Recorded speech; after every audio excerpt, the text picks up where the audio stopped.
to see you guys. You guys are fucking patriots. Look at this guy. He's got respect for doing. There's 4 million people coming in.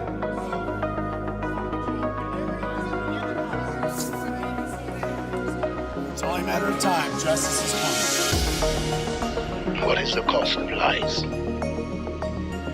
It's not that we'll mistake them for the truth.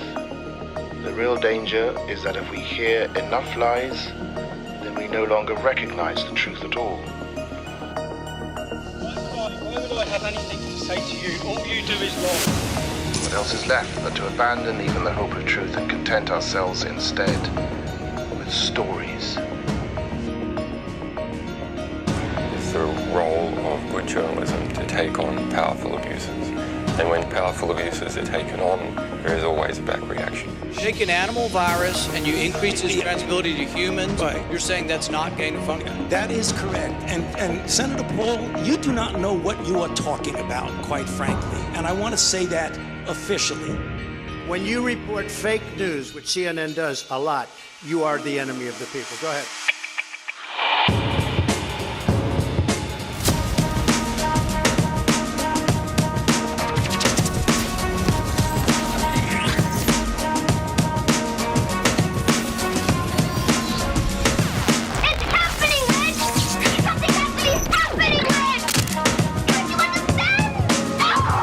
Care about is the reality of goodness, not the perception of it. And what I see all over the place is people who care about looking good while doing evil. Fuck them. Okay?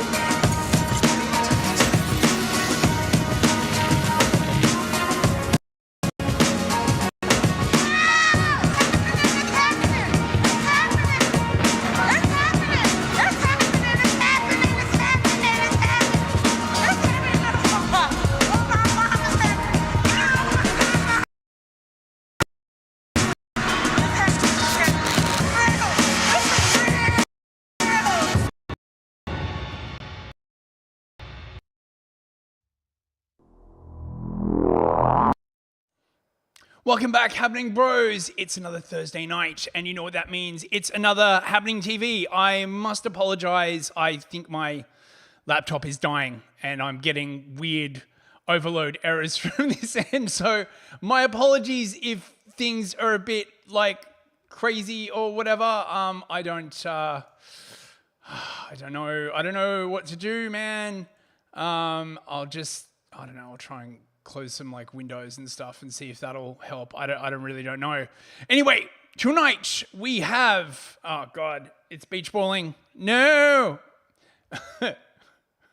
Right. I think we're back.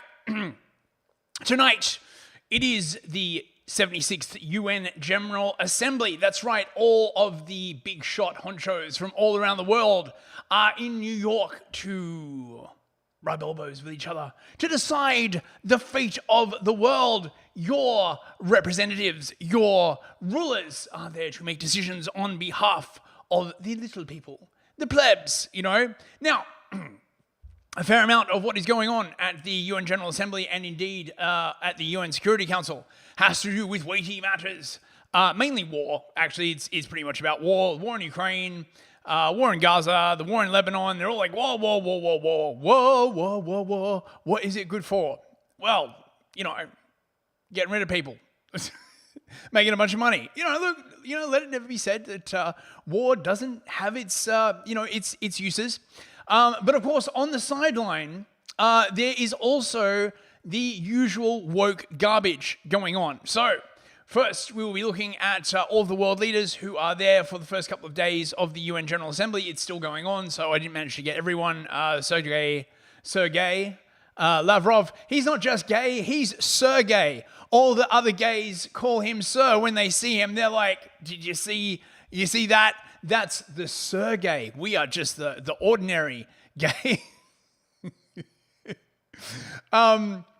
Yes, they're talking, about misinformation and immigration, and it's really sort of become like one of these things now. They just basically just keep saying the words and kind of just hoping that they come true. I think by this point I have listened to so much UN speak, I could probably just say it off the top of my head. Oh my God, what the fuck is going on with it? I'm getting stutters and stuff. I apologize again. And finally, of course, we have the sort of, well, not exactly the downfall, not yet, but the severe kneecapping of Keir Starmer, Starmer the Llama Hama, Starmer the Banker Charmer.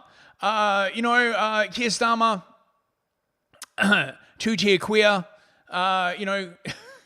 free clothes Keir. Try saying that 10 times in a row. It's so basically he's embroiled in a the scandals never stop basically, right? It's just one scandal after another with him. He's been done for like accepting money mainly from his sort of big sort of Labour backer Lord Ali, his I guess his Muslim overlord. I don't know, but he's taken a lot of money for like clothes and all kinds of like other stuff. Fox 39 Forever, is Starmer a poof? I don't know.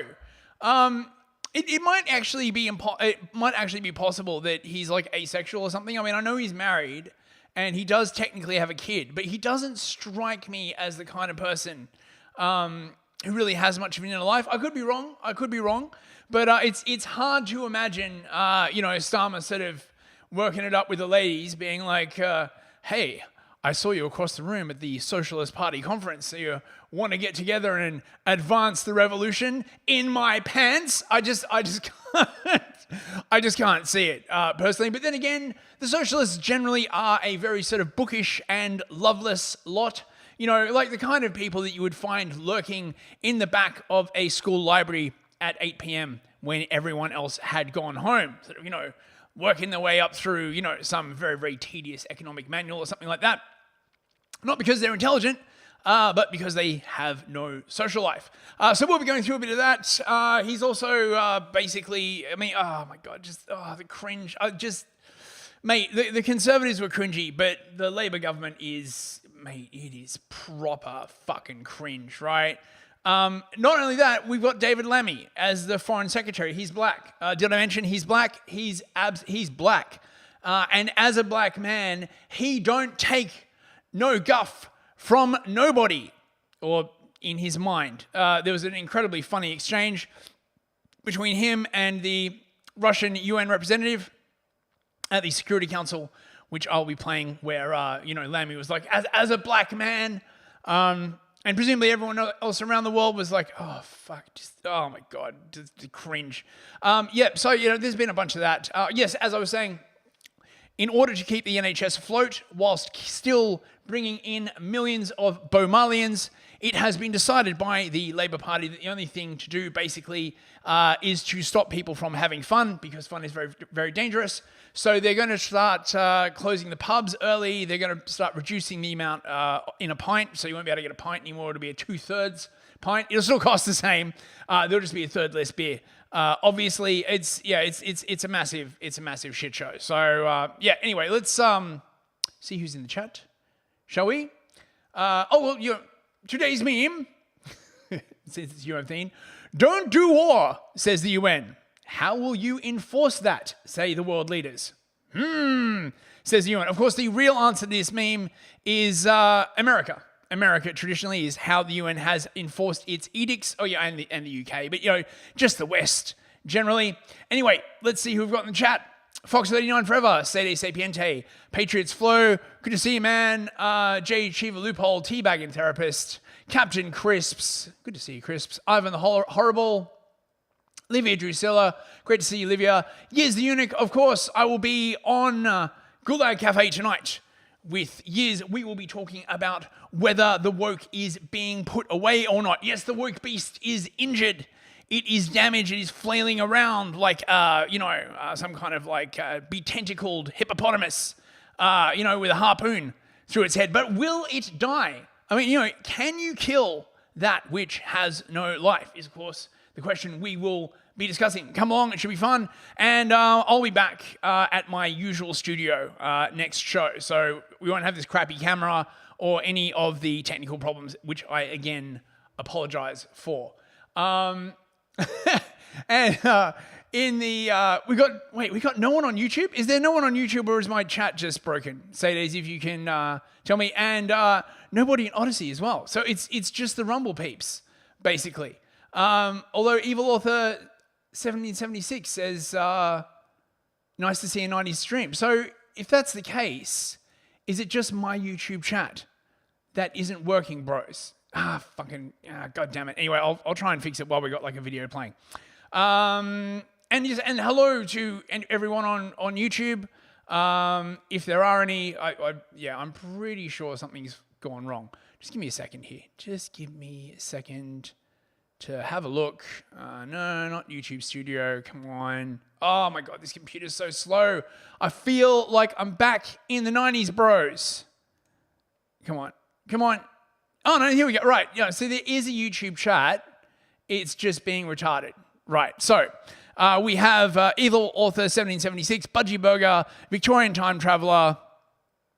I think that's everybody. Oh, and Ardent Party. Loudly proclaiming that Habbening TV cures musculoskeletal deformations. Yes, it does. Yes, it does. Do not go to your doctor. Listen to Habbening TV. Warning, Habbening TV may not actually do anything for you medically. Please consult your doctor before watching Habbening TV. Oh my God, this machine is crawling. Right, yes. Okay, so I have the YouTube chat up now.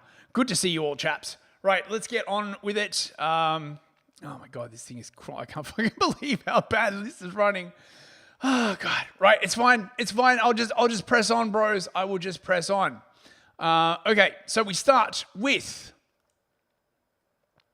the UN General Assembly was opened by UN Secretary General Antonio Guterres, who is, of course, stunning and brave for not being white, of course, right? You know, the most important thing you can be nowadays is not white. And he starts it off with the magic words, bros. You know, look, the magic words, you've seen them so many times. Let's have a listen.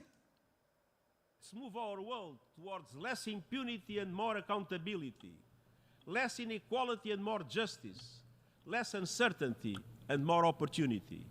The people of the world are looking to us, and succeeding generations will look back on us. Let them find us on the side of the United Nations Charter, on the side of our shared values and principles, and on the right side of history. He's on the right side of history, bros. Are you on the right side of history? Oh, mate, I thought they'd retired that phrase. You know, right side. He's on the right side of history, bros. Are you? Are we? However, he is a bit sad face, is Senor Gutierrez. He is sorry to see that despite years of talk, gender inequality is on full display at the UN General Assembly General Debate. Less than 10% of the speakers this week are women, which means they are much harder for multilateral organizations to coerce, which is a big problem. This is unacceptable, especially when we know gender equality delivers for peace, climate action, and much more. And by much more, of course, as I was saying, he means the ability to coerce female leaders into doing stuff that the UN wants. He's very, very disappointed. He's very, very disappointed. Now, of course, we start off with war. Zelensky, the Rat King himself, was basically, he's got a peace plan, bros. Can we see this peace plan? Well, not really, but it basically involves like the same kind of stuff he's been doing all along. One thing is for certain, the peace plan will cost a lot of money. Don't worry, bros. He's been given like another 8 billion, like, by the Americans. The Americans also gave another 8 billion in weapons to Israel as well. Good to know. Good to know. The only question, of course, is how much are the UK going to give him? Bit of a tricky spot for the UK government at the moment, given that they are literally cutting off the winter fuel allowance for their pensioners. I'm sure they'll dig down the couch cushions and find like another, 5 billion or something they can, shuffle off to him. It is, after all, very important for our democracy. How? Shut the fuck up. You're a racist, is how. Preparing for the second peace summit, moving forward with our partners, step by step, according to the peace formula. And we are working on food security, energy security, and holding Russia accountable for its terror. Next, We will address all other points of the peace formula, including the release of prisoners, the restoration of territorial integrity, and more. And we are preparing a document to present at the second Peace Summit. I invite all leaders, nations to continue supporting our joint efforts for a just and peaceful future. Putin has stolen much already, but he will never steal the world's future, I'm sure. So, there you go. He's going to have a piss party. Mate, last time I went to a piss party, I got like monkeypox. That sounds bloody awful. Don't worry, I'm sure when it's Zelensky's piss, it'll be like awesome. So basically, again, whenever he says territorial integrity, what he basically means is that the only victory condition that he will accept is Russia withdrawing from all the territory that they have taken, which of course they won't do. But that's fine because the West basically wants to start a wider war with Russia. I think they're just waiting until the whole Israel thing is sorted out before they can really get going with the next US-Russia war. I can't wait, bros. It's going to be awesome. He's also basically saying that the Russians are planning to blow up a nuclear reactor, which of course would be fucking stupid from the Russians' side. It is, of course, the Ukrainians that really, need to get NATO and the US involved to save their asses. Although the West has now thrown so much weapons at Ukraine. Apparently, the UK is basically completely out. They've got no more weapons to give them. The US, of course, is giving all of their weapons to Israel. Germany's like basically screwed. So I don't know where they're going to get the weapons from to have this huge piss party, as it were. But look, I'm sure they'll figure it out. Restore nuclear safety. Energy must stop being used as a weapon. We must ensure food security.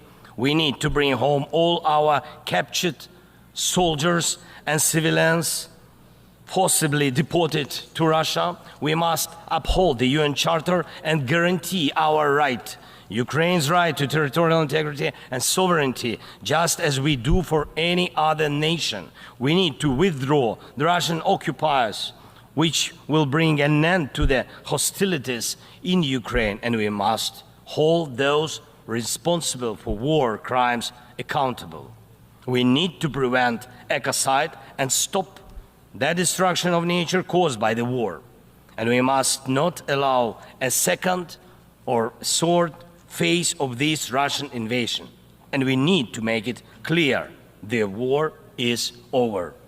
This is the peace formula. What part of this could be unacceptable to anyone who upholds the UN Charter? If someone in the world seeks alternatives to any of these points or tries to ignore any of them, it likely means they themselves want to do a part of what Putin is doing. The point they ignore reveals the desire they're hiding.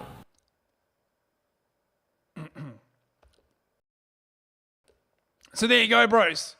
Anyone who would ignore the parts of his piss formula obviously do not respect the UN Charter. They're talking a lot about the UN Charter this year, and basically saying that all sort of right-thinking nations need to do the things that we want them to do.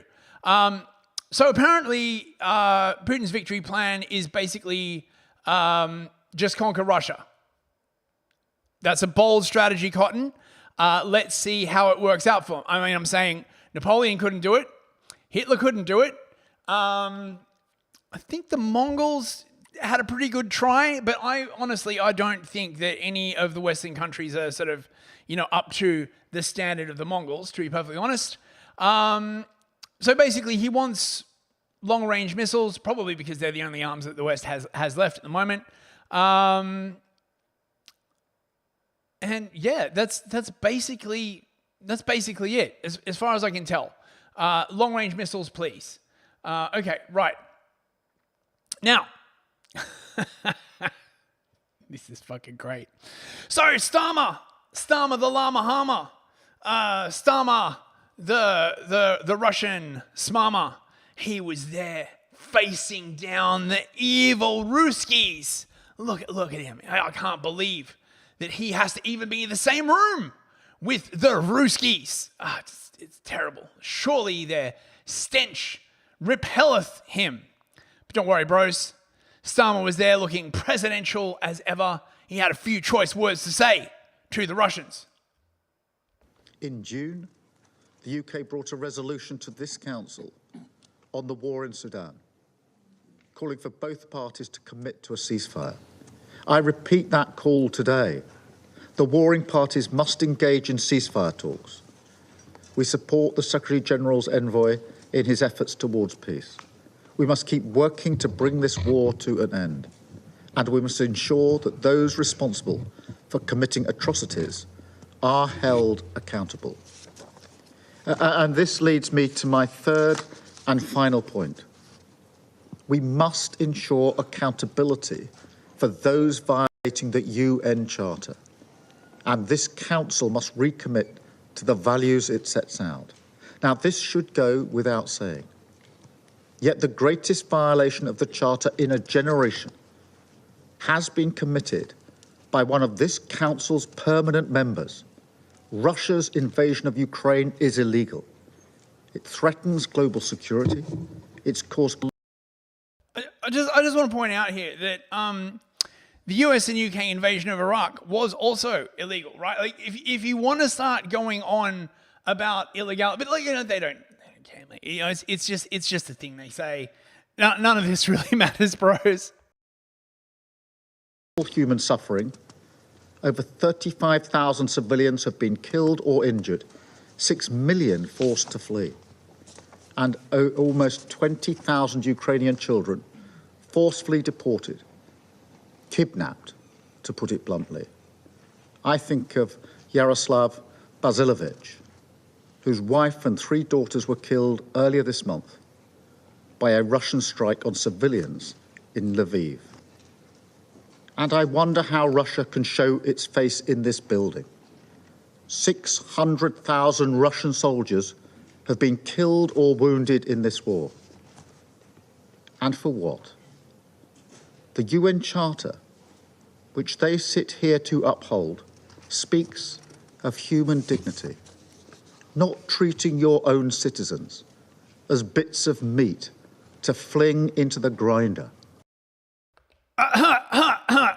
Didn't you support the COVID lockdowns? I mean, I'm just saying, bro. I'm just like, you know, his advisors are probably like, yeah, don't, you know, fucking, you know, look, don't, you know, aren't you about to cut off the winter fuel allowance and have like thousands of your own people like basically freeze to death? You're like, don't, no, but it's fine. When we do it, right, it's stunning and brave.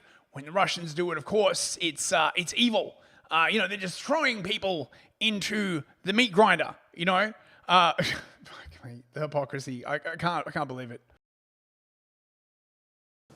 Russia's war has triggered a global energy crisis and a global food crisis, causing hunger in the Horn of Africa. They entered into a UN-brokered Black Sea grain deal, then withdrew. They tried to block the pact for the future. Now the world looks on as Russia deepens its military ties with the likes of North Korea and Iran. There can be no equivocation here. They must be held accountable. Aggression cannot pay. Borders cannot be redrawn by force. Really? I mean, Kosovo? Anyone? Is anyone Kosovo? Oh my God, I can't. Every single thing, like, oh, you can't do this. Yeah, I mean, you know, when we do it, of course, it's stunning and brave.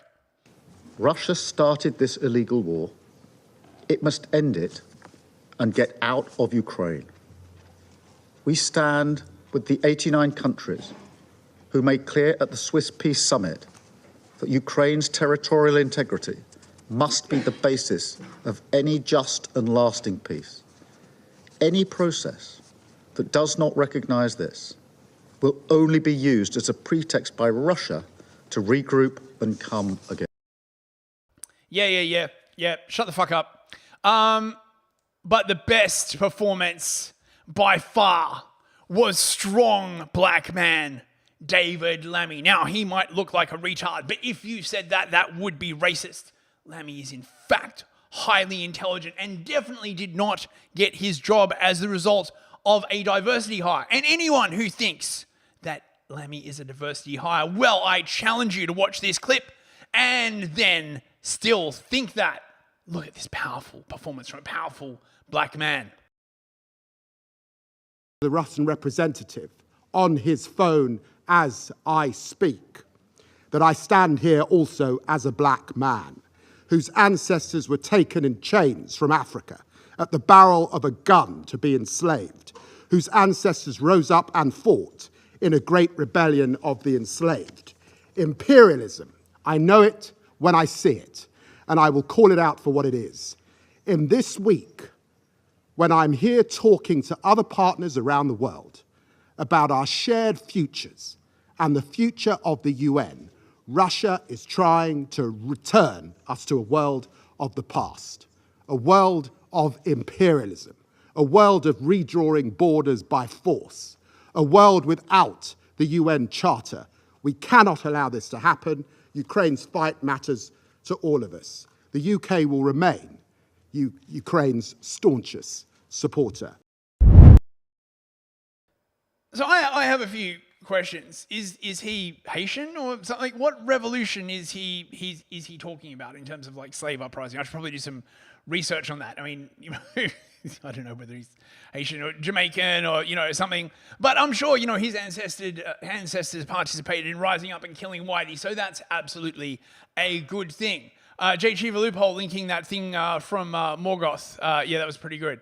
And also, did you notice he's sitting down. He's like, as I stand here, a proud black man talking to this Russian filth who is browsing on his phone and not listening to me speaking as a strong black man. When a black man speaks, you pay attention, sir. Now this, of course, this was the meme to end all memes at the Labour Party conference, which I didn't really cover because I couldn't take the brain cancer. Yes, I know. Keir Starmer made a very, very powerful statement for the release of all sausages being held by the Israelis. One wonders why the Israelis are holding sausages since they can't eat pork. Perhaps they have a strategic sausage supply to launch into Gaza or something like that to like upset the Muslims. I call again for an immediate ceasefire in Gaza, the return of the sausages, the hostages. The return of the sausages, yes. Fucking, oh, mate, there were some fucking great memes as a result of this. Greg's hostage rolls. I think I got this from Patriots Flow. Thanks very much, Patriots Flow. Appreciate it. Heinz beans and hostages, you know. Dear Leader Limited Edition. Lovely, lovely to see. Now, of course, Biden was there. This is his last UN General Assembly, bros. Much sadness. Check it out. He's, well, everyone's basically calling for a ceasefire between Lebanon and Israel. I doubt that's going to happen, to be perfectly honest. But, they can still call for it. Innocent civilians in Gaza are also going through hell. Thousands and thousands killed, including aid workers. Too many families dislocated, crowding into tents, facing a dire humanitarian situation. They did not ask for this war that Hamas started. I put forward with Qatar and Egypt a ceasefire and hostage deal. It's been endorsed by the UN Security Council. Now is the time for the parties to finalize its terms, bring the hostages home, ensure security for Israel and Gaza free of Hamas grip, ease the suffering in Gaza, and end this war. Almost a year later, too many on each side of the Israeli-Lebanon border remain displaced. Right. But the thing is, right, how many hostages are actually left at this point? And if Hamas returns them, it's not like Israel isn't going to stop making war on them or anything like that. They've basically destroyed, like completely flattened pretty much all of Gaza. by this point. And it wouldn't surprise me if the Israelis pulled this thing of like, you know, we know that there's 50 hostages. And Hamas is like, yeah, but there's only like 10 of them still alive, right? And the Israelis are like, until we get all 50 back, we're going to keep bombing you. The Israelis don't want to fucking stop the war in Gaza, man, right? Like, they're just going to wipe everyone out, basically, and, you know, force those that aren't dead to leave, right? This is some Old Testament biblical shit going on here, right? Blinken, of course, was here talking about the summit of the future. He's saying the words, bros. He's saying the words. Look at him saying the words. Nations, international institutions to better respond to shocks like pandemics and natural disasters, made more severe by the climate crisis. Addressing growing and diverse threats to international peace and security on land, the sea, the air, in outer space, and in cyberspace. Ensuring that universal human rights are respected equally online and offline. Empowering women and girls across the UN's efforts. Reforming the UN Security Council to better represent the developing world and, more broadly, the world as it is today. The United States. Oh, look, women, online safety, the climate crisis, a time of many crises. Now, that thing at the end there where we was talking about reforming the Security Council, this is quite interesting, bros, because what it seems to be happening is that there is a push now to boot a number of countries, or add more countries as permanent members of the UN Security Council. Notably Germany, India, Brazil, because, you know, these countries have huge populations.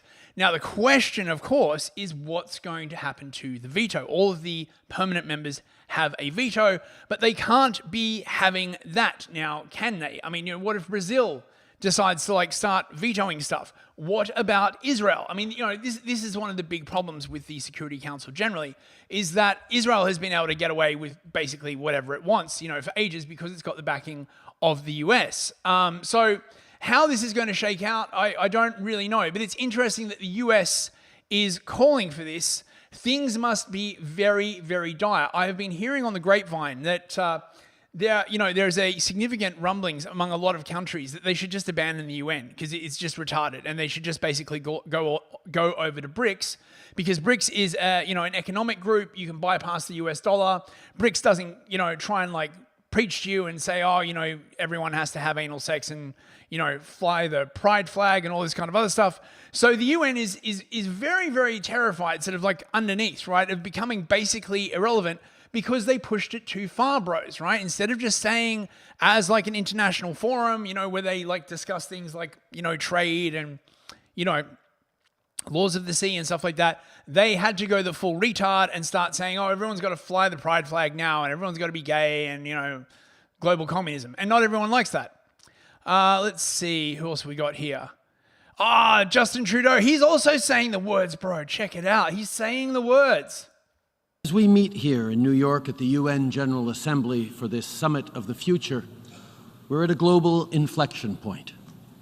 Faced with escalating instability undermining the very foundations of the international order, beset by the increasingly dire costs of climate change, contending with rising inequality that is leaving the most vulnerable behind, plagued by the erosion of women's rights, LGBT+ rights, and indigenous rights, and grappling with dire humanitarian crises perpetuating record levels of displacement, we have a choice.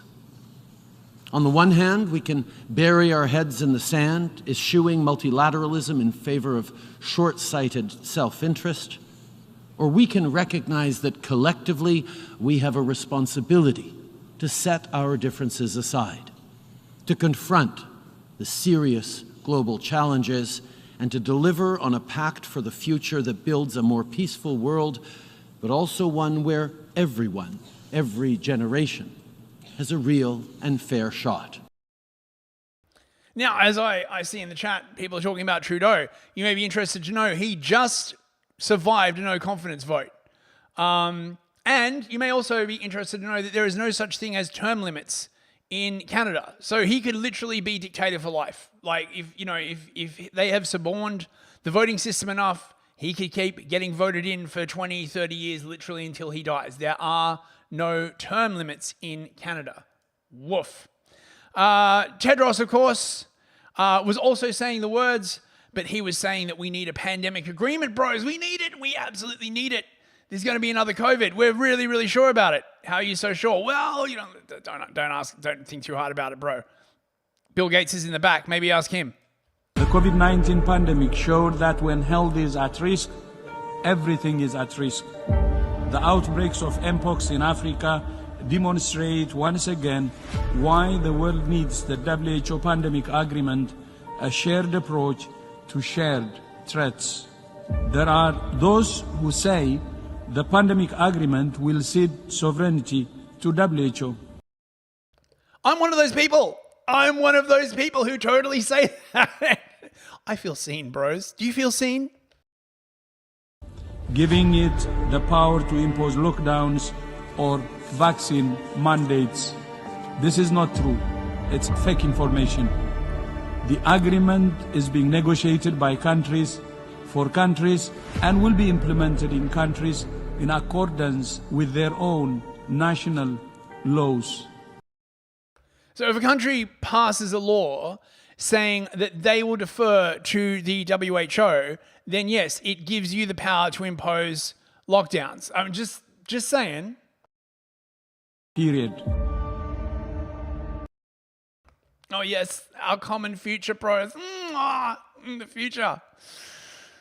Now, it wasn't all doom and gloom. There were a couple of people pushing back against global communism. Javier Milei being one of them. Check it out. It was an organisation that had essentially been thought up as a shield to protect the reign of men, and it became a leviathan with various tentacles purporting to decide not only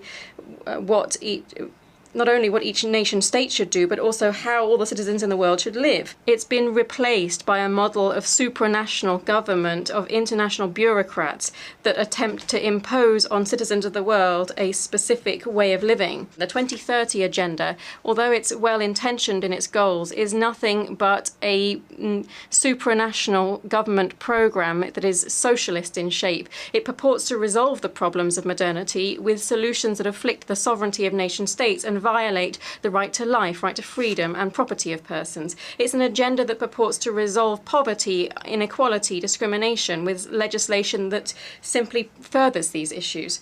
Because the history of the world has shown that the only way of guaranteeing prosperity is by limiting the power of the monarch, by guaranteeing equality before the law, defending the right to life, to freedom and to the ownership and property of individuals. I don't know, bros. Sounds a bit right-wing to me. Sounds a bit fascist. Sounds a bit, dare I say it, racist. Don't you know global communism is the best thing ever for anybody? And of course, there was President Bukele of El Salvador, also basically low-key saying, fuck the UN. Awesome, I'm there for it. Salvadoreños reconocemos estos síntomas de la decadencia cuando los vemos, porque hemos pasado por todos ellos. Vivimos las etapas de la caída de nuestra nación una por una. Y estamos viendo esas mismas etapas una vez más, pero esta vez a escala global. No podemos ni deseamos decirles a otros países lo que tienen que hacer. Cada país debe tomar sus propias decisiones y hacer lo que sea mejor para su gente. Solo podemos ofrecer una palabra de advertencia de un amigo que ha pasado por una época oscura y ha librado la batalla de su vida para salir de ella. No podemos cambiar el curso del mundo. El Salvador es un país demasiado pequeño. Somos de hecho el país más pequeño de todo el continente americano. Esto es mucho más grande que nosotros y de hecho es más grande que cualquier nación. No podemos prevenir los tiempos oscuros que se avecinan, pero lo que sí podemos hacer es convertirnos en un pequeño refugio ante la tormenta que se aproxima y mantener la esperanza. En El Salvador no encarcelamos a nuestra oposición, no censuramos opiniones, no confiscamos bienes de quienes piensan diferente. No arrestamos a las personas por expresar sus ideas. En El Salvador tu libertad de expresión, así como tu propiedad privada, siempre estarán protegidas. En El Salvador priorizamos la seguridad de nuestros ciudadanos honestos sobre la comodidad de los criminales. Algunos dicen de que hemos encarcelado miles, pero la realidad es que hemos liberado a millones. Ahora son los buenos los que viven libres, sin miedo, con sus libertades y derechos humanos totalmente respetados. Nice. I like it. Now what else have we got? Oh God, this is longer than I thought. It's Macron basically saying, we need Gaza. However, my God, that was a long segment.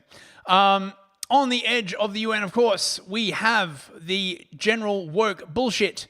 They're very, very worried, bros, because the UN SDGs are at risk of being missed because they're short between 112 and 136 trillion US dollars in funding. It doesn't say how much the total cost is, but so if you've got a spare trillion down by the couch. Oh, and speaking of trillions, if you'd like to donate to the show, send super chats. They're linked they're pinned in all the chats. Please send some money. None of it will go to the United Nations, I guarantee it. You can also send rants on Rumble and send Odyssey coins. Every episode of Porn on Odyssey costs about a coin. So you can fund an episode for just 1 coin. Now, one of the woke superstars on the edge of the United Nations is this lady, Melissa Fleming, who is the UN's communication director, who shot to fame with this incredible quote a couple of years ago. We partnered with Google, for example. If you Google climate change, you will, at the top of your search, you will get all kinds of UN resources. We started this partnership when we were shocked to see that when we Googled climate change, we were getting incredibly distorted information right at the top. So we're becoming much more proactive. We own the science, and we think that the world should know it, and the platforms themselves also do. But again, it's a huge challenge that I think all sectors of society need to be very active in. Yes, they own the science. The UN owns the science, bros. But the thing is, she's very, very sad-faced, bros. There are people online who are not getting with the program. The plebs are not having it. They're being restless, and she doesn't like it, bros. Misinformation and hate speech have always existed, but as you so well described, I have never been in a situation of having to try to communicate in an environment that is so toxic and is actively working against the forces for good. So we had no choice, but as the UN, but to start to take action. It wasn't only to get more strategic about how we communicate. I see that that's one of your pillars and one of your missions. Through communications, we can shape the debate, we can educate, we can deliver facts. That is my responsibility as head of communications at the UN, to inform the world about the state of the world, about the statistics of human suffering, the data around climate change, how many people are dying in wars. But we have the we now have to communicate in a way that is going to not just break through the noise, but also navigate through the disinformation and the hate. And in a way, we just became so exhausted by it. Why are we doing this? Yeah, why are you doing this? Have you considered not doing it? Have you considered just shutting the fuck up and going home? Maybe go back to your cats or some shit. Discovered along the way that UN content was being downranked on the very platforms, that we thought were big opportunities to reach people far and wide. We were being attacked online. Our issues, as you mentioned, every single issue, every single SDG is impacted by disinformation or hate speech. So in short, and hopefully we'll have more time to talk about it, but we introduced global principles, UN global principles on information integrity, which we believe is a blueprint for how to arrive at a healthy information ecosystem. It's very aligned with what you're calling for. It's safety by design, transparency. Let's. Yeah, it's censorship. It's just censorship, right? You know what it is. Now I'm just going to play a little bit of this. This is the same horrible, psychotic cat lady talking about misinformation around migration. Bros, did you know there's a lot of misinformation around migration? Did you know that migration is always a good thing? And what needs to happen is that the narrative around migration needs to change. Nothing, of course, has to be done about migration itself because it's absolutely a good thing. And they even talk about the Great Replacement, even though, of course, they don't call it that because, you know, that word is haram. But, you know, they're basically all about it. Headquarters during the UN General Assembly's High-Level Week. It's my great pleasure to introduce the UN Under-Secretary General for Global Cooperation for Migration, Amy Pope, and IOM Global Goodwill Ambassador America Ferrara, who is also an Oscar-nominated actress. She's also a director, a producer, and an activist. Welcome. Thank you. Welcome. I'm going to start with Amy, and I know it is, I don't want to go into mis and disinformation right now, but it is actually the backdrop around which you're doing your job. Our information environment is fertile for negative narratives around people on the move. It's being politicized, it's creating polarization, and it's othering people around us. What is your antidote to this? So, first of all, thank you for having this conversation with us. And at this moment in time, where, as we know, half the world has been voting this year, and so the anti-migration rhetoric has been very hot and very instrumentalized. And what's dangerous about the moment in time, and frankly, this is where the antidote exists also, is that the political rhetoric, the anti-migration rhetoric, doesn't match the reality on the ground. So, in fact, if we're going to address some of the most pressing challenges of our future, climate change, for example, we actually need migration in order to have the workforce to develop to manufacture the solar panels for the green transition. If we want to address what are emerging and will become more acute demographic challenges and to continue to enable development, not just in emerging economies, by the way, but also in some of the biggest economies that exist, we need migration. So the anti-migration rhetoric is harming the very economies, the very societies that will most benefit when migration is not only happening, but is part of the national planning of governments. And yet, this is often the case that is being made why we should close our borders, because they're going to be taking our jobs. What do you say to them? Closing the borders would be an absolute disaster. I mean, we see it, and I hear it because I speak with private sector leaders all over the world, that they just want to know that they will have a sustainable workforce for their future, right? That is what animated the decision of one car manufacturing plant to decide to locate into Canada. It's because in Canada, they had more open migration policies so that the car manufacturer knew that it was worth their investment. So you actually discourage investment. You discourage the creation of jobs that will benefit your nationals with anti-migration, border enforcement only policies. Thank you. So you've given us... Oh, enough of that. Yeah, 3 women talking about how they need like more migration. Fucking hell. And, you know, of course, you know, talking about like, you know, getting jobs and all this kind of other stuff. It's the migrants that are getting the jobs. The local population, of course, is not. Now, this is some top tier cringe, bros. Sadiq Khan, he's back, bros. He's at the UN. Check it out. To be back at the United Nations in New York. I agree with the UN Secretary General Antonio Guterres when he says that cities are the first responders when it comes to tackling the climate emergency.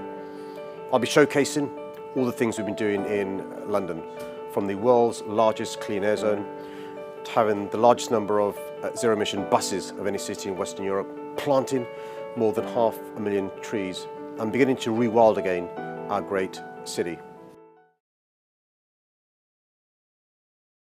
Yeah, I'm sure that's going to be great for London. Right, so our final story. It's getting on up to the last 15 minutes. Labour is, you know, they're in a bit of a pickle, bro. Nobody likes them. I'm not sure that they care, to be perfectly honest, but, you know, the question is, will they try and take down Starmer, queer Starmer?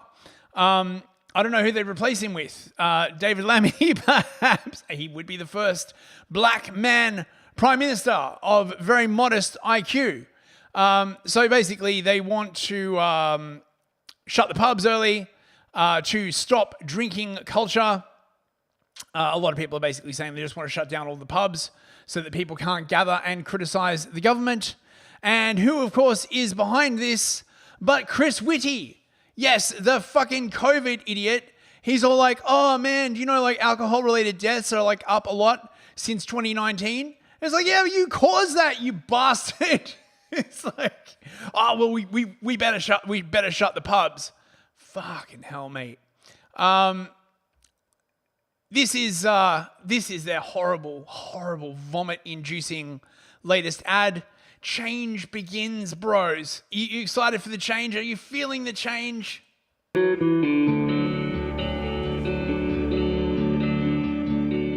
When we were elected in July, we inherited a country in desperate need of renewal. Public services on their knees. A £22 billion black hole. Concealed not just from us, but from the entire nation. I don't offer this as an excuse. We expect to be judged on our ability to deal with it.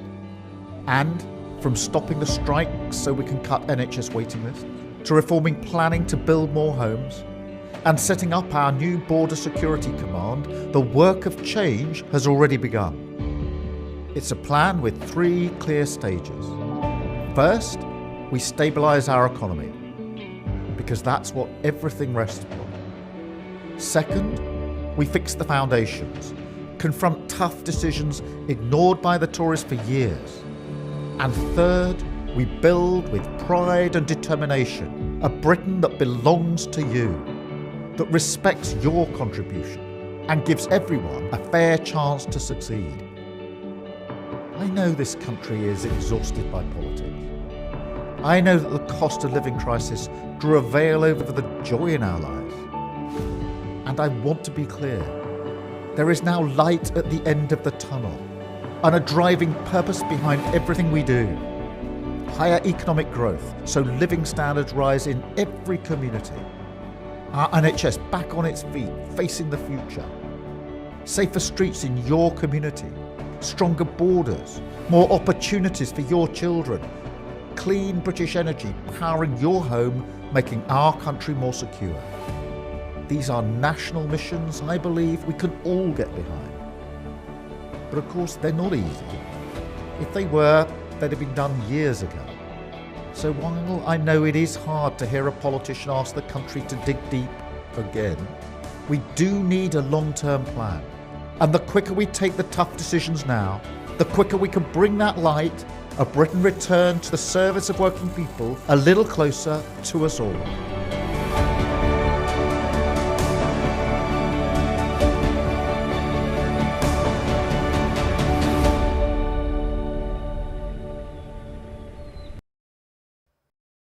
Oh, bros, that was so bad. I think it gave me cancer. Fucking hell. But Starmer is in a bit of a pickle, as I was saying. He's embroiled in a number of scandals, mainly about gifts that he has taken from his benefactor, Lord Ali. Now, this sort of kicked off with him having to declare that he had been staying in Lord Ali's apartment while his son was doing HSBC revision, allegedly, because of all the security stuff, you see, right? Like, he gets to stay in a lovely penthouse. You get to stay with the filth and diversity, of course. And he's like, oh, no, it's all good, right? Like, I barely used it. And then another scandal broke where it turns out that during the middle of the lockdown, he was actually recording messages to the public from Lord Ali's apartment, right? And then as soon as this came out, he's like, no, look, I only did it once. I didn't break any COVID rules. And then it came out that he actually had done, when the Queen had died, he filmed another one from it. So it's not going well for Starmer. As we can see here, he used the penthouse again for the Queen tribute. It's quite a distinctive backdrop. He's used it a bunch, and everyone's going to be like, well, you brought down Boris for basically like having a birthday cake. When do we bring you down, you bastard? But of course, in order to do that, he would have to voluntarily resign, or the National Executive Committee would have to submit a vote of no confidence. It's very, very new in the new Labour administration, and who are they going to replace him with? Dawn Butler, maybe. David Lammy. Angela Rayner. Mate, they've just got so many good people they could replace him with.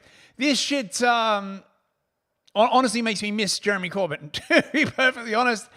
Say what you will about Corbyn, he could at least talk, right? Like, he was a relatively good speaker. I used to have like a lot of fun listening to him and Boris Johnson like go at each other in Parliament. Highly entertaining. Now watching Parliament is basically like, I don't know, shooting yourself in the head with 500 Valium. It's not very fun, bros. Right. Okay. So that's the end. I hope you all endured that. Enjoyed it. It's time for some cringe now, bros. Let's check it out. Okay. And do I have some cringe for you tonight? Oh, bro. Okay. Continuing our theme of the UK government. This is, oh, God damn it. Lammy and Miliband talking about how much net zero. We're gonna have so much net zero, bros. Don't worry about starving or freezing to death. It will be fine. With the Foreign Secretary, and we're working together in Britain's interests. At home, we're speeding ahead towards a clean power transition. In the few months since taking office, we've lifted the ban on onshore wind, set up Great British Energy, a publicly owned energy company, to invest in clean, homegrown energy, set an ambition to deliver clean power by 2030, and are accelerating to net zero across the economy. And more. The UK is committed to tackling the climate crisis and moving towards clean power. Because as we look ahead to COP29 in Azerbaijan, that's what we need to do. And we can only ask of others what we are willing to do at home. And now it's over to him. Thank you, Ed. The climate and nature crisis will be central to all that the Foreign Office does. This is, as Ed said, a critical time given the scale of the threat that we face, but also the scale of the opportunity. We're ambitious at home and overseas too. And that's why here at the UN General Assembly, we're meeting with foreign ministers and world leaders to push forward our initiative for a global clean power alliance. And together with the Energy Secretary, we're delighted to announce Rachel Kite as the UK's Special Representative for Climate. Rachel's expertise and experience in international and climate crisis roles will help drive UK international leadership on the agenda and across the world, with partners meeting the objectives of the Paris Agreement. Your government is back in the global climate leadership business. Oh, could we just not? Oh my God! Did you see the new climate representative with the mental illness haircut? Fucking look at this bullshit. Oh my God! This is the thing that's going to be overseeing our impoverishment. Fuck me, dude. J. Chiva Loophole. I bet her expertise involves cake. Rachel, is it a tranny fox? Oh God, it wouldn't surprise me, honestly. I haven't gotten around to seeing Am I Racist yet, but here's a clip from it. It's on Twitter. I hope YouTube doesn't strike me for it. Please, Matt Walsh, no bully. Check this out. With white people. Where do we start? Maybe reframe the question a little bit. What's wrong with white people? A lot of it has to do with cognitive dissonance, which allows white people to feel okay about what happened. There's actually a lot of studies on Nazi doctors and how they were able to live with themselves. And it's not that much different than white Americans or white people around the world, right? It's this splitting of the self. And so you have this part of you that knows that they did wrong, the shadow self, and that you have to split that, and you have the other self that's like, oh, I didn't do anything wrong. Racism? Why are you blaming me for what my ancestors did? It's not my fault. Is racism inherent to whiteness? I would say so. I would say that we need to abolish whiteness. It's always been rooted in othering the other people who don't fit into whiteness. But when we look at white culture, the only thing about white culture is buying things and stealing things. How do I confront my shadow self? Acknowledging the parts of you that are racist and then being able to unpack and unlearn those. Could I say, if someone called me racist, could I say, well, I'm not? I'm looking forward to seeing this, bros. Today I learned white people be basically Nazi doctors and shit. Awesome. This is weird. Trans foreign national migrant prostitutes stage a protest in Queens to demand the right to stay in the US and do street sex work. Who the hell be sleeping with those monsters? Oh my God, there must be a much larger market for ugly trannies in New York than I previously realized.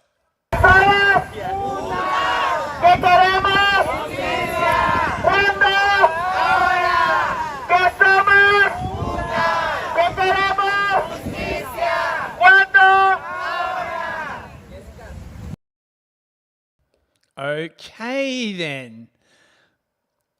New York, you okay, bros? Now, there's a lot of brain rot going around. Clearly, it's gotten into the minds of some PR people that the way to reach the kids now is to talk in Zoomer. And holy shit, I am not a fan of this. Holy crap, check this out. Thanks very much, Twitter, you dick. Stop it.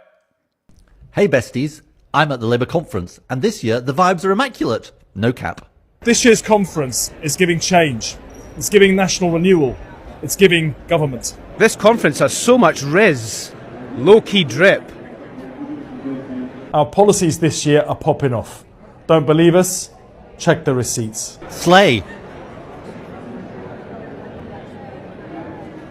This is sending me. The vibes are slay. Slay the boots house down. Houston, I'm deceased. This cafe ate and left no crumbs. Slay. Liverpool is giving me life. No gassing. Peak flex. Today I'm serving conference.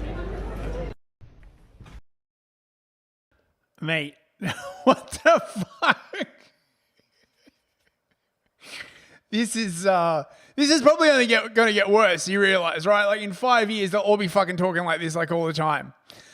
This is an ad for like the Edinburgh Armoury or something like this. This at least is like mildly funny, but still, come on, bros. Brat summer is over, bestie. It's time to enter your historical era. The Royal Armouries is the most Sigma day out in Leeds. No cap. Slay. Small. The line armour is serving main character energy. Pop off, Queen. Henry VIII is the original Rizzler. His codpiece hits different. This is the largest display of arms and armour since the 19th century. Very based. Chat, this diorama is sending me. Dioramas are lit. Our calf ate and left no crumbs. For real. Negative aura points if you miss the gift shop. Our tote bags understood the assignment. What are you waiting for? The vibes are immaculate. Enjoy a goated day out. Slay. Bro.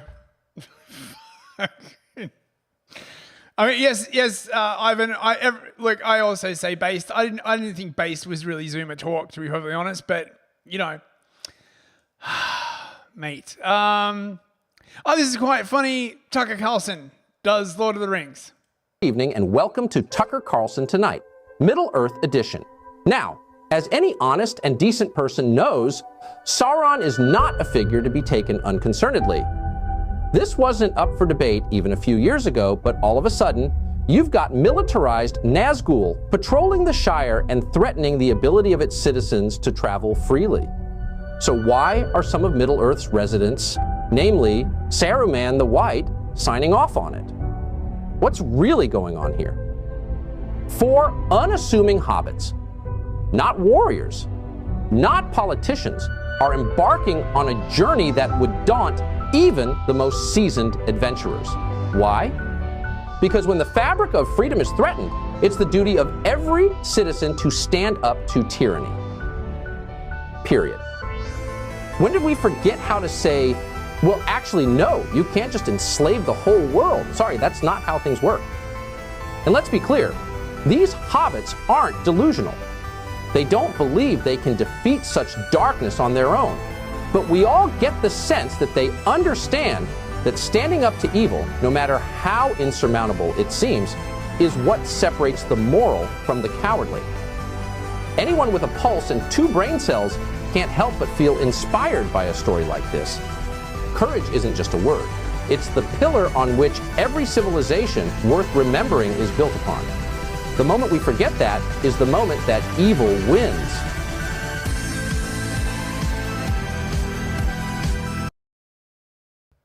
Nice. Let's see, what else we got? Oh, we're running early now. Oh, God, I should have... Oh, fine. It's hard to estimate the time. I don't know what show this is from. This is from some, like, English comedy. This is pretty fucking good. Check it out.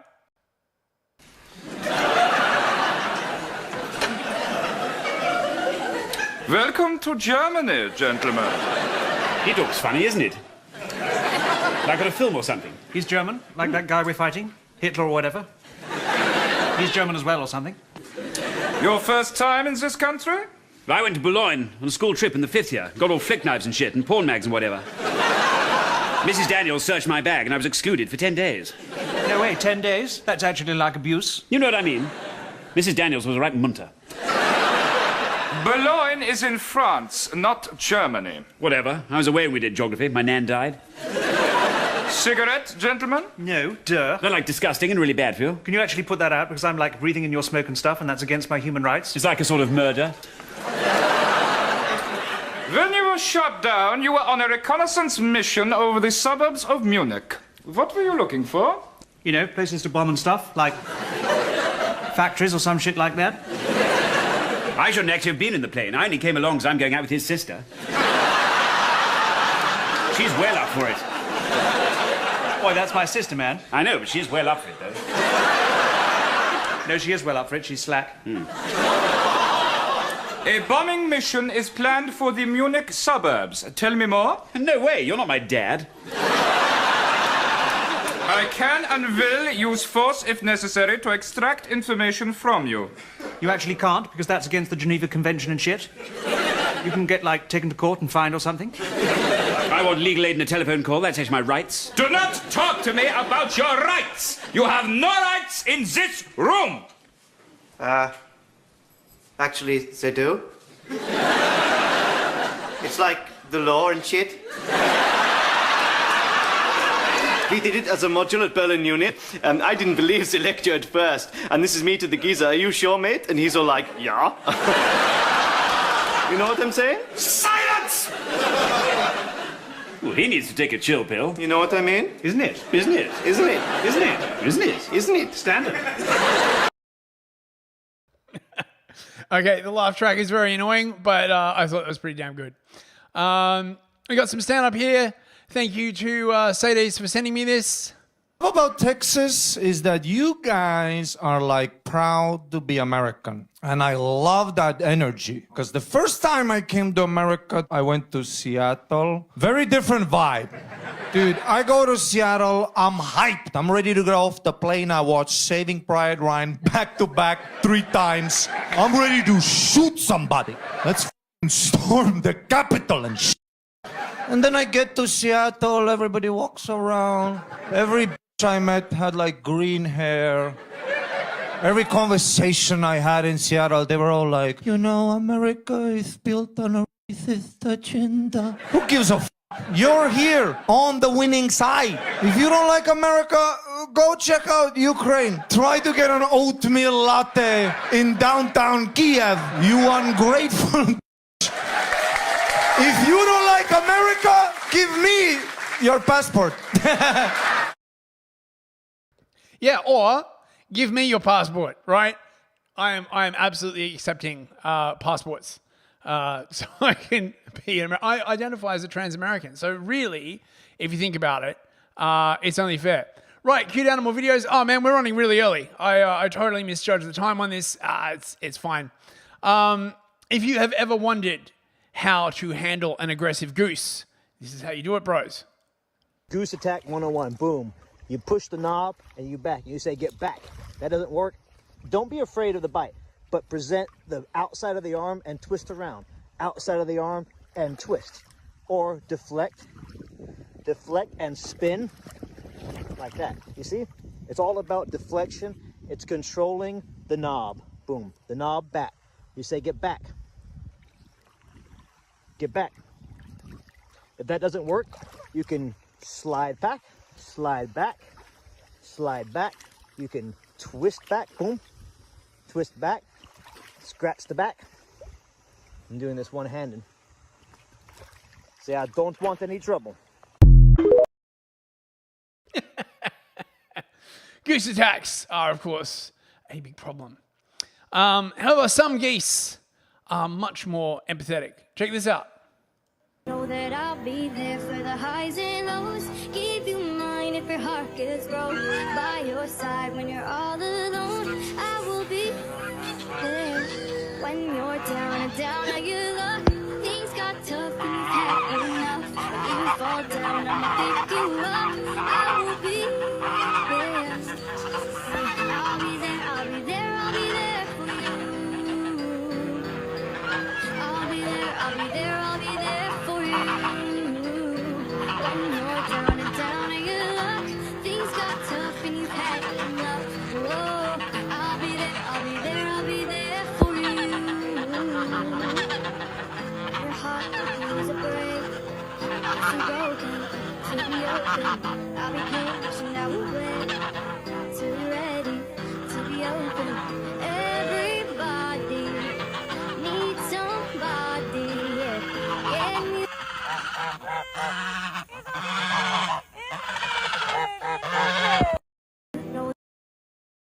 Aw, that's kind of cute, not gonna lie.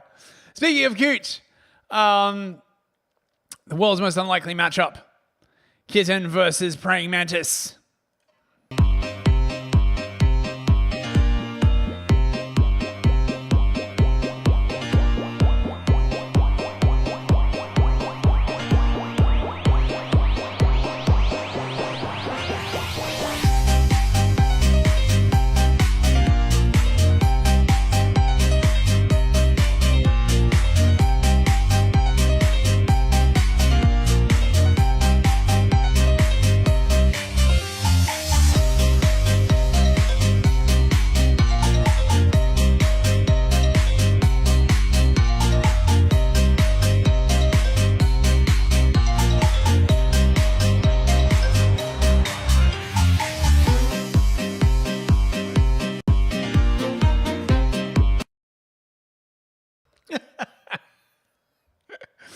Oh, man. Right, what else have we got? Unexpected goats.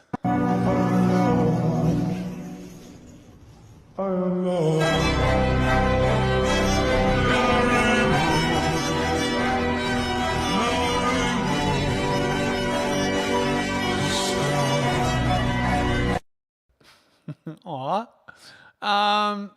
This is just incredibly cute.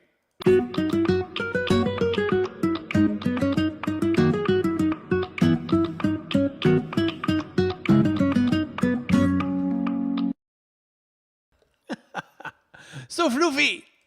And speaking of floofy, Samoyeds. I love these things. You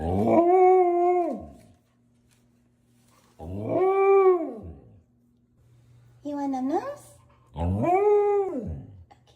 you get your num-nums. I love you. You're looking extra dapper today, Mummy.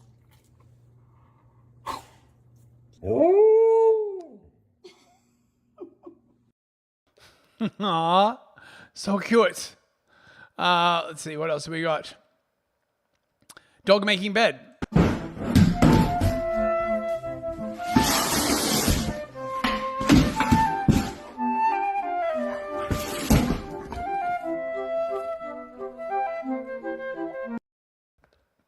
Aw, and our final cute animal video of the night. Look how floofy this cat is.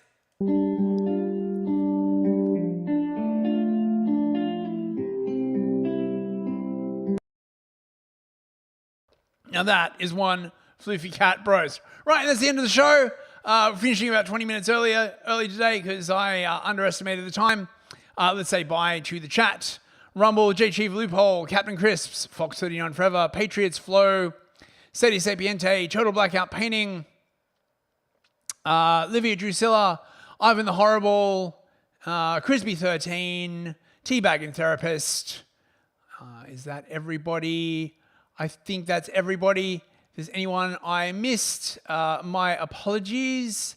On YouTube, we have Streaky Bacon, Total Blackout Painting again, Victorian Time Traveler, Budgie Burger, Miot Yuori, I think you're new. Thanks for coming along. Good to see you.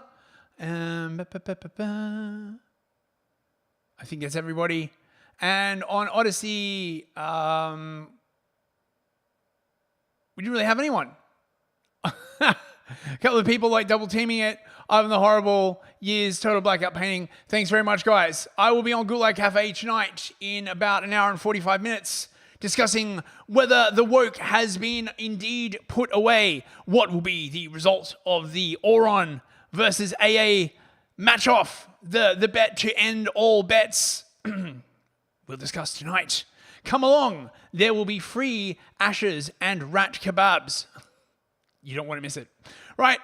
Good night, everyone. And I'll see you on Monday. I hope you all have a great weekend. Bye.